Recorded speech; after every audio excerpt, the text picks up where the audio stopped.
Hello, welcome back to Hunter Tune. Today we're going to try and get the brain box for the dyno working and hopefully get to seeing this thing spin up. So anyways, in the last video we got the dyno installed into the ground here at Hunter Tuned headquarters, and very excited with how it turned out. Everything is looking minto pinto. We have all of our plating done. The only other things that I may be doing soon is just getting some screws in these plates here and stuff so they don't rattle around, but for the time being it's okay, it'll be fine. So anyways, we are actually trying to get this thing registering roller speed, because we are using, this is an old Dynocom dyno. It's an inertia dyno, big 24-inch rollers, and we have to tell the YourDyno box, which is our electronics that we are going to be using. So this is the brain box that is pretty much going to tell us, it's going to give us a horsepower and torque reading from the rollers. So we have to get some stuff hooked up for it to work. Anyways, I had the first battle of the day so far was I had to find one of these mini USB to regular USB.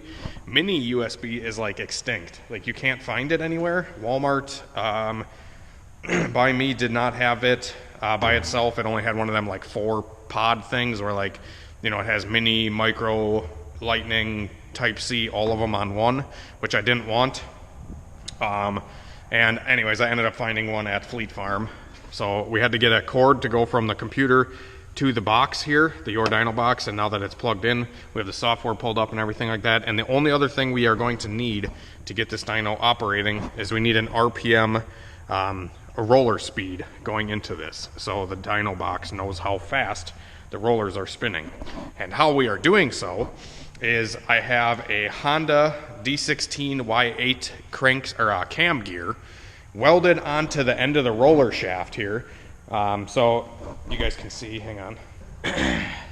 So down here in the dyno pit, you can see that we have a cam gear just welded onto the end of the roller here. So this is a 38 tooth cam gear, and that is what the dyno software is going to be looking for. So if we go in to the software and see that it has, let's see here, let me pull it up.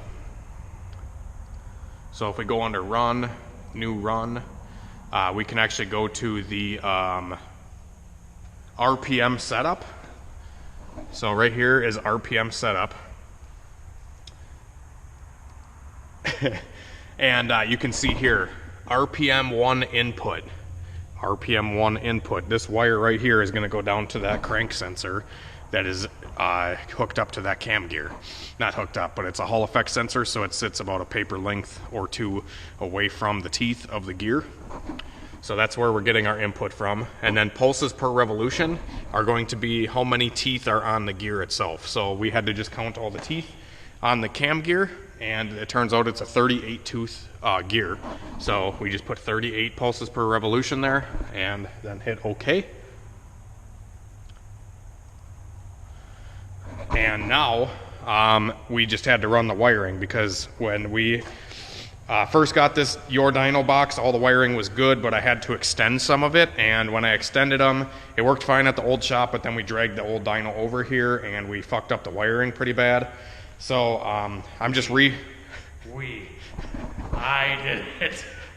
You fucked it up? Yeah. Oh well. I mean, I was the one driving. Right.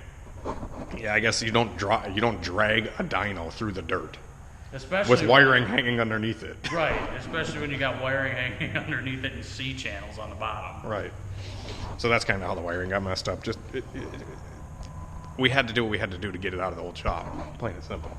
So anyways, pretty much this crank sensor, I just made a mount on the dyno, and it comes out and it sits next to that cam gear, and then it has 3 wires coming off of that crank sensor, a white, a red, and a black.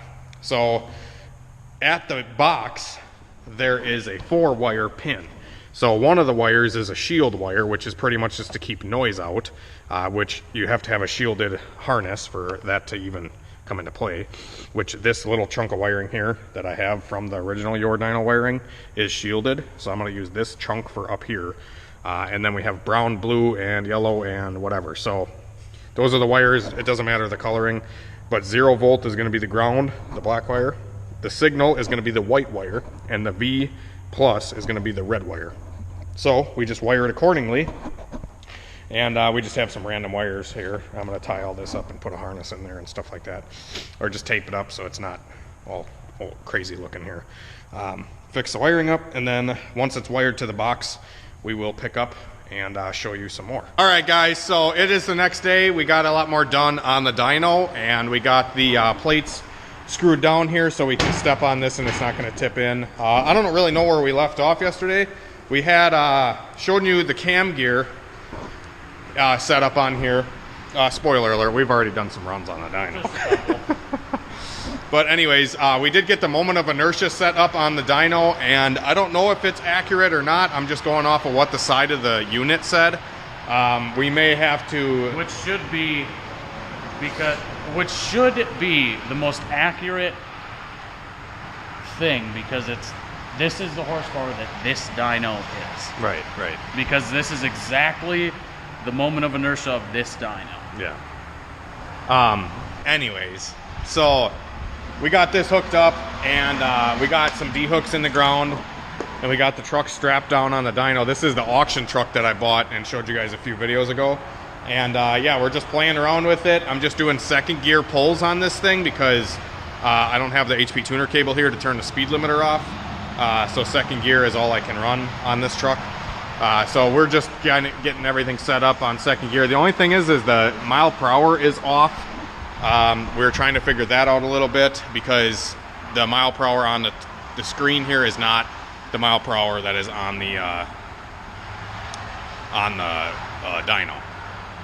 So can we go back to our runs here? Minimize this? Yeah. No, yeah. So, I mean, we're steadily declining horsepower here. We started off at 173, 172, no, 168. This is the first one with weather turned on. Oh, so it lost power Yeah. with the weather turned on. Okay, so we're just learning. These numbers are probably not accurate right now, but we're just playing around These with it, ones aren't. feeling it out. That one, like those. I just feel like 195 foot-pounds and 168 horsepower might be a little off. For second. I don't know. This truck is a bone stock 4.8. I feel like it should make 250, realistically. 250 horsepower. But I have no idea. Anyways, we're going to do a run and we're going to video it. Yeah, some cool shit happened here. I gotta figure out how I'm gonna film on both here.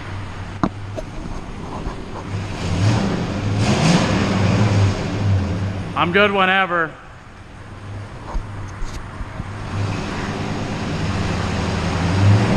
Maybe.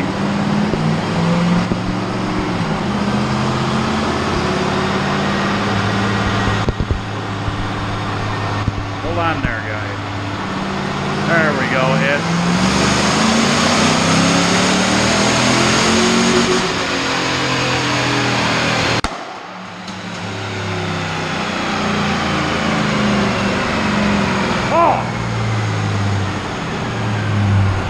I didn't hit record on Hunter's phone. Whoops. Yeah, totally didn't hit record on your phone.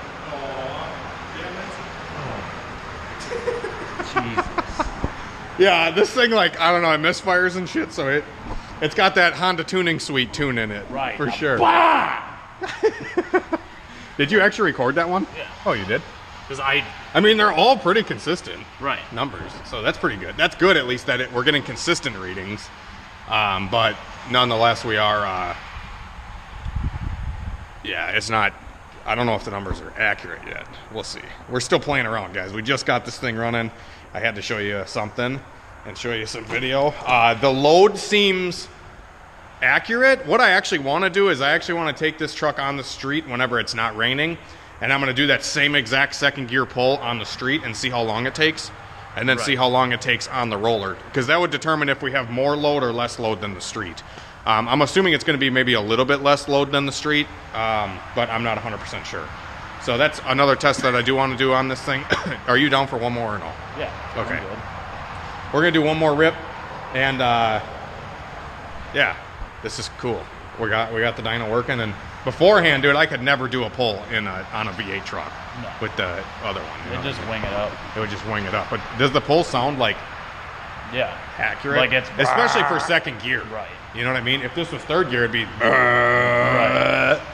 And it would really fucking take a while. But the cool thing about these trucks is I actually have to have the HP tuners cable here in order to do this the right way, because I have to roll into it in second, kind of, so it doesn't downshift.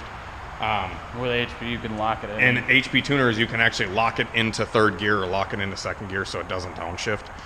So that is an issue that we've been running into. Dude, your ears got to be ringing. My ears ring all the time. I'm good. Oh, man. Because this thing shoots some nasty fireballs on D-cell. Fucking loud. Yeah. Like, you guys don't understand.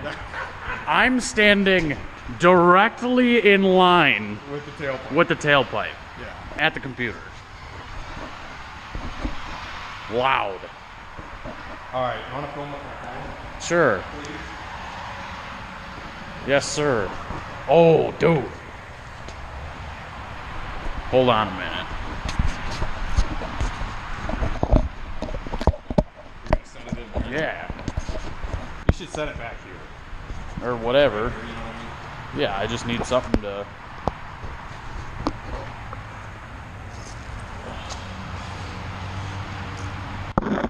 set it up on.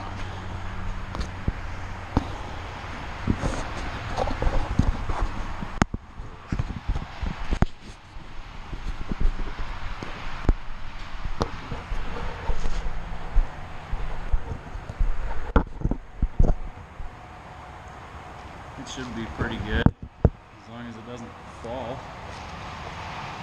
What? I said it should be good as long as it doesn't rattle around too much.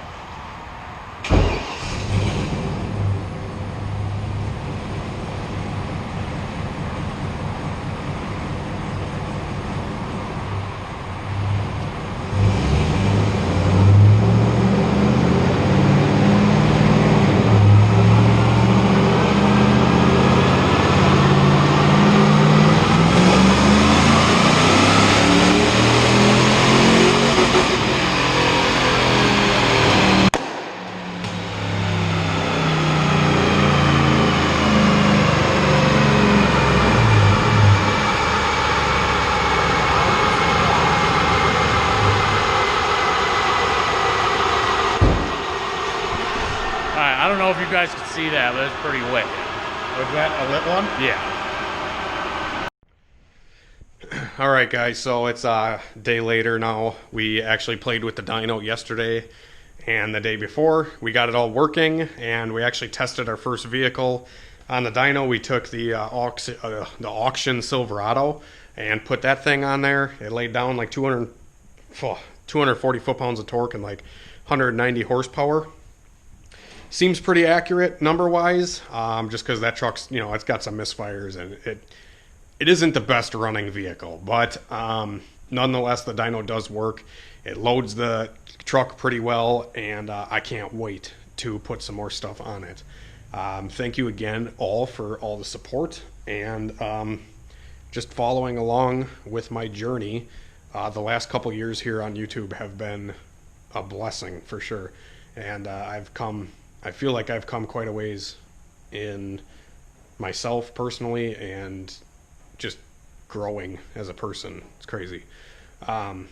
Anyways, in other news, I do have some other stuff going on right now, and I wanted to show you what I picked up today. You guys know, if you've been following for a while, I bought that red GMC 2500 pickup. It had a blown motor. Picked it up for $700. Put a motor in it, and I have it listed currently. I'm going to be selling it, and I picked up another truck that I may be keeping because I thought I wanted a four-wheel drive truck, but turns out I really like the two-wheel drive stuff because it's just less maintenance, less to go wrong, less rolling resistance. I feel like they get better mileage, and I don't know, I just like two-wheel drive trucks for some reason. And this one fell into my lap, and I just had to get it because why not? I picked up another Chevy truck, and I just wanted to show you guys quick and show you the rundown of this thing and why I got it so cheap, and maybe we can both be maybe we can get lucky on this truck and hopefully not have to do a whole lot of work to it. But anyways, this is a 2001 Chevy Silverado 2500 HD two-wheel drive truck. So it is the actual HD 2500. It is a crew cab short box, which is awesome because crew cab haul all the homies to the track and not be crammed up in a regular truck. The crew cab has a hell of a lot more room.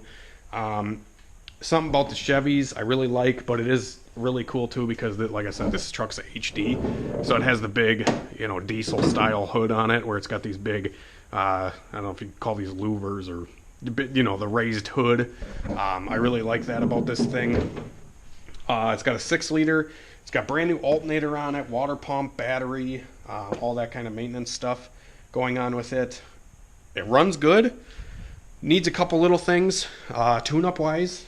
It has a slight misfire when it's cold, and then some other stuff like that. But I got it super cheap. I actually paid the exact same amount for this truck that I did that red one, and this one I drove home.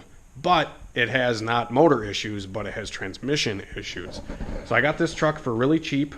And like I said, guys, worst case scenario, if these trucks, you know, like that other one I got like $1,000 into, I can't really lose money at that point. And that's kind of my go-getter attitude, is if I can get something cheap, fix it up, and resell it, I'm going to, because, you know, this is my full-time job, and whatever I got to do to make a couple bucks, I'm going to do it. So, but I think I might get attached to this one. We'll see how it goes and see how easy it is to repair.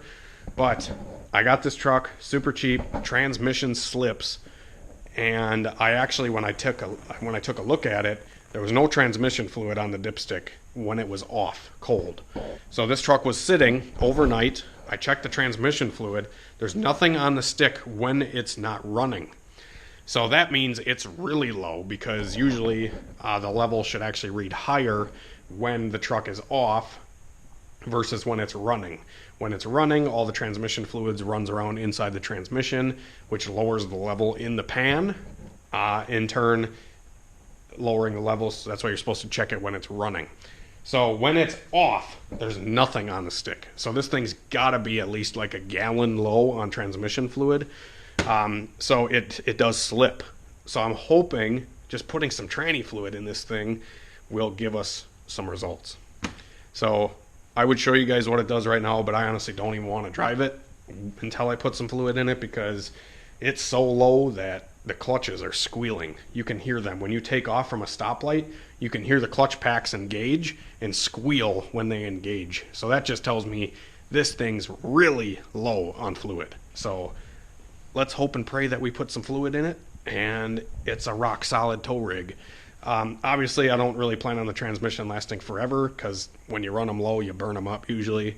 And then we got to figure out where it's leaking too, because transmission fluid doesn't just disappear. So it's either leaking externally. That's really the only thing that can be happening.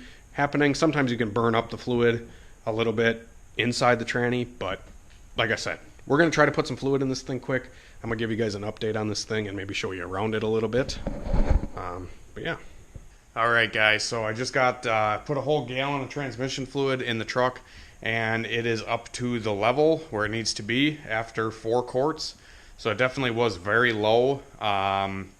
And I started driving the truck, and the transmission got way better. It still has a little bit of issues, but that's kind of to be expected with how low the transmission was when I bought it. But now, at least when I put it in drive, it actually moves, instead of where before you would put it in drive and it wouldn't even move. You'd have to rev it up to get it to kind of move, because it was slipping so bad. And now it doesn't slip at all until the 1-2 shift. It flares the 1-2 shift and then shifts kind of hard when it grabs. So I definitely will have to look into that. It may be worth doing a fluid change and filter and pulling the pan, or I might just say screw it and pull the tranny out and get it rebuilt. We will see on this truck. To be completely honest, I'm probably just going to drive it as is for a little while, because it still drives. And yeah, I'm super happy with this truck actually, guys. I'm super stoked to have a 2500 HD crew cab truck. Crew cab, just, I don't know, they're cool. Big, haul the homies around to the track. That's my goal. So anyways, that's going to be it for today, guys. I just wanted to film something else other than what we got earlier, because otherwise the video would have probably been kind of short. I am looking for some more injectors if anybody has any for sale or they can send in. I am very low again. I got bombarded with Black Friday orders for injectors, and now I am bombarded again with more orders, and I can't seem to be keeping up. So normal style truck injectors, obviously I need a bunch of these too. These are all like my fucking bad ones here in this pile. Normal style Chevy truck injectors, they look like this. I need a bunch of these, and I also need the flex style, which are these. So these are like the EV6 connector. They're a little longer. Flex style, they come in like the Suburbans and Tahoes normally, from like 01 to 03 ish. That's usually what these flex fuel style injectors come out of. I need to find a better stock. I need to find a whole crap load of these things so I quit running out. Because if the orders keep coming in, guys, I want to keep filling them, obviously, because I can make some money doing this. And yeah, and helping you guys out at the same time with a budget fuel injector. So I am offering top hats now on the website as well too, so when you place an order for injectors, you can get a set of top hats with it. I'm still doing chipping services, base maps, all that kind of stuff. Remote tuning, not so much anymore, just because it takes a lot of time away from me, and it gets complicated. So the remote tuning stuff I actually might take off of the website for a little while until we figure out a better plan with it. But yeah, anyways, super happy with the last couple days and getting the dyno working and picking up a new truck, new rig. So we are in the process of getting a snowstorm right now. As you can see, it is 50 degrees and raining right now. But it's actually supposed to all change over tomorrow, and we're supposed to get like 6 inches of snow. So I'm hoping we do get 6 inches of snow, and we can finally take the CRV, my turbo CRV that's been on the channel, and we can actually take that out and go have some fun in the snow with it, because I've honestly kind of built the thing for the snow, and we've gotten no snow like all year. So hopefully we'll get some snow tomorrow, and we can have some fun with the turbo CRV, test out the all-wheel drive stuff, and go whip some donuts or something. Hopefully that'll be kind of fun. And then yeah, we got some more projects on the way as well for the channel. Plenty of dyno tuning videos coming, plenty of dyno videos in general coming, I'm sure. I have a lot of plans for the future, and yeah, thanks for supporting, thanks for liking, commenting, subscribing, guys. We will see you later. Have a great night and a better tomorrow.